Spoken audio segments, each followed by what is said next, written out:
മഹാബലി ചക്രവർത്തി കേരളം ഭരിച്ചിരുന്ന കാലത്ത് വാമനന്റെ രൂപത്തിൽ ഭഗവാൻ വിഷ്ണു 3 അടി ഭൂമി ചോദിച്ചു വാങ്ങുവാനായി രാജാവിന്റെ അടുത്തെത്തി എന്നാണല്ലോ വിശ്വാസം.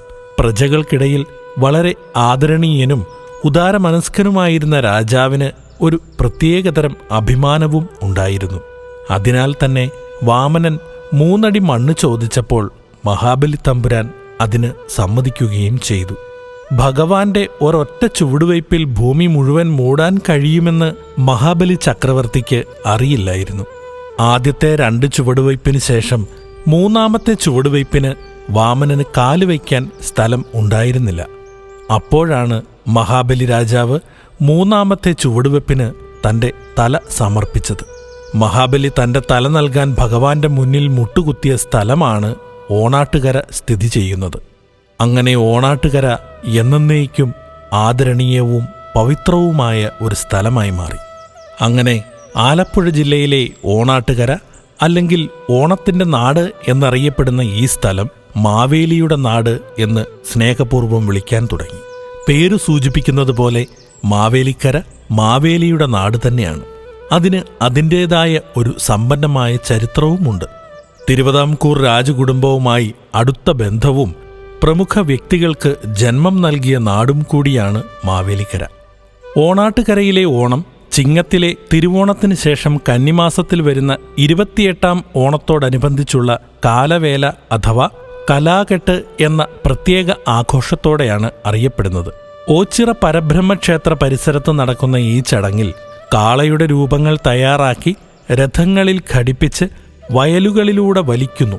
ഇത് മികച്ച കലാരൂപങ്ങൾ തയ്യാറാക്കുന്നതിനുള്ള പ്രാദേശിക മത്സരമാണ്. ഇത് കാർഷിക പ്രവർത്തനങ്ങളെ പ്രോത്സാഹിപ്പിക്കുകയും ചെയ്യുന്നു. ഓണാട്ടുകരയിൽ പണ്ട് മുതലേ ഓണം വലിയ രീതിയിൽ ആഘോഷിച്ചിരുന്നു എന്ന് ചരിത്രരേഖകൾ പറയുന്നു. രാജാക്കന്മാരുടെ സാന്നിധ്യത്തിൽ വലിയ ഓണപ്പടയും ഓണമഹോത്സവവും നടന്നിരുന്നതായും പറയുന്നു. ഇന്നത്തെ മാവേലിക്കര, കാർത്തികപ്പള്ളി, ചെങ്ങന്നൂർ, കരുനാഗപ്പള്ളി തുടങ്ങിയ പ്രദേശങ്ങൾ ഉൾപ്പെടെ കായംകുളം രാജവംശത്തിന്റെ കീഴിലായിരുന്നു. ഓണാട്ടുകരയുടെ മതസാംസ്കാരിക പ്രതിസ്രോതസ്സായി കണക്കാക്കപ്പെടുന്ന ചെട്ടികുളങ്ങര ദേവീക്ഷേത്രം ഈ പ്രദേശത്തെ ഓണാട്ടുകരയുമായി ബന്ധപ്പെടുത്തുന്നു.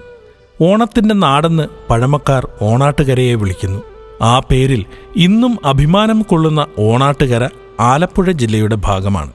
ഓടനാട് എന്ന ഓണാട്ടുകരയുടെ ഓണപാരമ്പര്യങ്ങളെല്ലാം ഇവിടുത്തെ ഓണത്തിന്റെ ഐതിഹ്യങ്ങളുമായി ചേർന്ന് നിൽക്കുന്നവയാണ്. മഹാബലിയെ ഊട്ടിയ നാട് എന്ന് ഓണാട്ടുകരയെ പലയിടങ്ങളിലും വിശേഷിപ്പിച്ച് കണ്ടിട്ടുണ്ട്. മഹാബലിയുടെ ഭരണത്തിന്റെ ഐശ്വര്യം ദേവലോകത്തു പോലും കീർത്തി കേൾപ്പിച്ചപ്പോൾ അസൂയാലുക്കളായ ദേവന്മാർ മഹാബലിയെ ഒഴിവാക്കുവാൻ ഒരു വഴി കണ്ടെത്തണമെന്ന് ആലോചിച്ചു. തുടർന്ന് മഹാവിഷ്ണു വാമനായി അവതാരമെടുക്കുകയും 3 അടി സ്ഥലം ചോദിച്ചു ചെന്ന വാമനന് ഒടുവിൽ മഹാബലി തന്റെ ശിരസ് പോലും അളന്നു നൽകിയെന്നും ഐതിഹ്യങ്ങൾ പറയുന്നു. പ്രകൃതി കനിഞ്ഞനുഗ്രഹിച്ച നാടുകളിലൊന്നാണ് ഓണാട്ടുകര എന്ന് പറയുന്നത്. കേരളത്തെ മുഴുവനും ഓണമൂട്ടുവാൻ തക്ക വിധത്തിലുള്ള സമൃദ്ധി ഇവിടെ ഉണ്ടായിരുന്നുവത്രേ.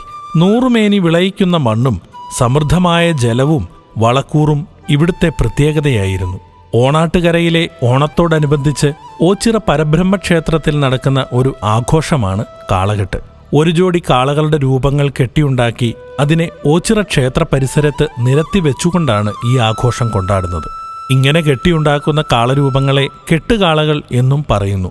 വൈവിധ്യമാർന്ന വലിപ്പങ്ങളിലുള്ള കാളകളെ ഈ സമയത്ത് മൈതാനത്ത് നിരത്താറുണ്ട്. ഓണാട്ടുകരയിലെ 52 കരക്കാരുടെ വകയായാണ് ഓരോ കാളയും നിരക്കുന്നത്.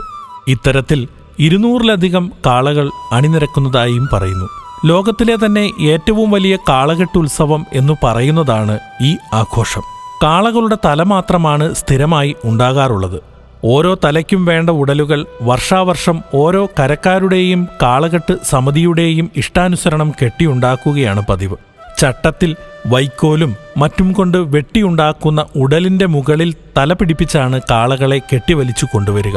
ഏറ്റവും വലിയ കാളകൾക്ക് ടൺ കണക്കിന് ഭാരവും ഉണ്ടാകാറുണ്ട്. എന്നാൽ കൈവെള്ളയിൽ ഒതുങ്ങുന്ന തരത്തിലുള്ളവയും ഉണ്ട്. സാധാരണയായി ഒരു കാളയ്ക്ക് വെള്ള നിറവും മറ്റേതിന് ചുവപ്പ് നിറവുമാണ് കൊടുക്കാറുള്ളത്. തുണിയുടെ പുറത്തുകൂടി കഴുത്തിൽ മണികൾ കെട്ടി തൂക്കുകയും ജീവിത, നെറ്റിപ്പട്ടം, വെൺചാമരം തുടങ്ങിയ അലങ്കാരങ്ങളും മാലകളും മറ്റും അണിയിക്കുകയും ചെയ്യുന്നു. ഓരോ കരക്കാരും മത്സരബുദ്ധിയോടെ കാളകളെ അണിയിച്ചൊരുക്കുകയും ചെണ്ട, പഞ്ചാരി, പാണ്ടിമേളങ്ങളും മറ്റുമായി ആഘോഷപൂർവ്വം ക്ഷേത്രത്തിലേക്ക് ആനയിച്ചു കൊണ്ടുവരുന്ന കാളകൾക്ക് മത്സരത്തിന്റെ രീതിയിൽ സമ്മാനം കൊടുക്കുന്ന പതിവും ഇവിടെയുണ്ട്. കെട്ടുകാളയുടെ എഴുന്നള്ളത്തു നടക്കുന്നതിന്റെ അന്നു പുലർച്ചെ 3 മണിക്ക് കാളമൂട്ടിൽ അഷ്ടദ്രവ്യ ഗണപതി ഹോമവും കെട്ടുകാളയ്ക്ക് ചാർത്താനുള്ള കൂവളമാലയുമായി പരബ്രഹ്മക്ഷേത്രത്തിലേക്കുള്ള മാലഘോഷയാത്ര, പിന്നീട് മാല ചാർത്തൽ, വടം കൈമാറൽ, പായസ വിതരണം എന്നിവ നടത്തിയ ശേഷമാണ് കെട്ടുകാളയുടെ എഴുന്നള്ളത്ത് നടത്തുന്നത്. ഓണത്തെ പേരിനോടൊത്തു നിർത്തുന്ന ഓണാട്ടുകരയെക്കുറിച്ച് പറയാതെ ഒരു ഓണക്കാലവും കടന്നു പോകാറില്ല. ഓണത്തിന്റെ ഐതിഹ്യങ്ങളെല്ലാം നിറഞ്ഞു നിൽക്കുന്ന കഥകളിൽ ഓണാട്ടുകരയും ഉണ്ടാകാറുണ്ട്. ഏവർക്കും പുണ്യപൈതൃകത്തിന്റെ നന്ദി.